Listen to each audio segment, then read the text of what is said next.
Oke, Assalamualaikum warahmatullahi wabarakatuh. Saya Anjul Fikran Puluhulawa, jurusan Sosiologis, kelas C semester 4. Saya di sini pada pagi hari ini saya akan mencoba menjelaskan sedikit hasil review saya dari buku Sosiologi Pendidikan yang dibuat oleh Dr. Ali Maksum, MAG, MSI. Dan di sini saya bukan semata-mata untuk menunjukkan hasil sepengetahuan saya, tapi saya akan sedikit mencoba menjelaskan ataupun yang bisa saya petik dari buku tersebut, yaitu buku Sosiologi Pendidikan. Mungkin yang pertama itu dia sosiologi pendidikan merupakan ilmu terapan daripada ilmu sosiologi. Dan ilmu pendidikan adalah seni dan strategi mengajar yang merupakan bagian ilmu sosial. Ini dia bisa dibilang ilmu pendidikan yang merupakan bagian dari ilmu sosial. Dan ilmu pendidikan semata tidak akan mampu merencanakan pendidikan dalam masyarakat yang semakin kompleks. Jadi, Jadi itu sedikit yang bisa saya petik. Dan ada beberapa yang tertulis juga pada pendekatan ini. Ada beberapa yang tertulis pada pendekatan ini. Masyarakat adalah sekelompok orang-orang yang senantiasa bersaing untuk memperoleh sumber daya. Dan yang menjadi pemicunya yaitu masalah yang paling menjadi pemicunya itu dalam masalah ketimpangan ekonomi.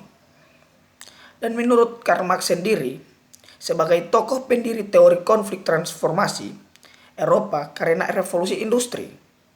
Jadi, bisa saya ulangi, menjadi pemicunya yaitu masalahnya ketimpangan ekonomi itu termasuk pemicunya. Dan menurut Karl Marx sendiri sebagai tokoh pendiri teori konflik transformasi Eropa karena revolusi industri. Nah, kita lanjut lagi. Mungkin ada beberapa, itu yang mungkin yang kedua bisa saya jelaskan. Dan sosiologi sendiri, pada sosiologi sendiri merupakan ilmu yang mempelajari sosial dalam kelompok maupun individu. Dan seluruh mahasiswa sosiologi mungkin sudah mengetahui pengertian dari sosiologi itu sendiri.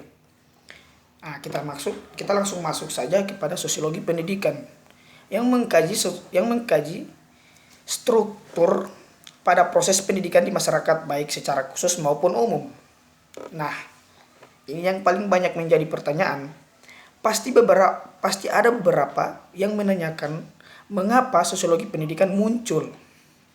Bisa saya jelaskan sedikit karena telah munculnya pertanyaannya itu.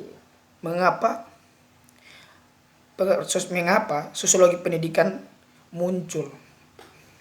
Karena telah munculnya sebagai suatu keharusan sejarah karena dalam masyarakat terbukti pendidikan merupakan alat yang cukup ampuh untuk menimbulkan atau memunculkan perubahan-perubahan sosial. Jadi, mengapa sosiologi pendidikan muncul? Karena telah terjadi keharusan sejarah, dan keharusan sejarah ini merupakan alat yang dianggap cukup ampuh untuk menimbulkan perubahan-perubahan sosial. Nah, mungkin itu yang bisa saya jelaskan dari hasil review saya. Hanya itu yang bisa saya petik dari buku Sosiologi Pendidikan yang dibuat oleh Dr. Ali Maksum, MAG, MSI. Dan jangan lupa klik subscribe, like, komen, dan share ke teman-teman. Karena kalau tidak mencapai 50 subscriber dan like, nilai UAS saya tidak akan tuntas. Jadi mohon kesekian dari saya. Wassalamualaikum warahmatullahi wabarakatuh. Minta maaf jika ada salah-salah kata. Oke.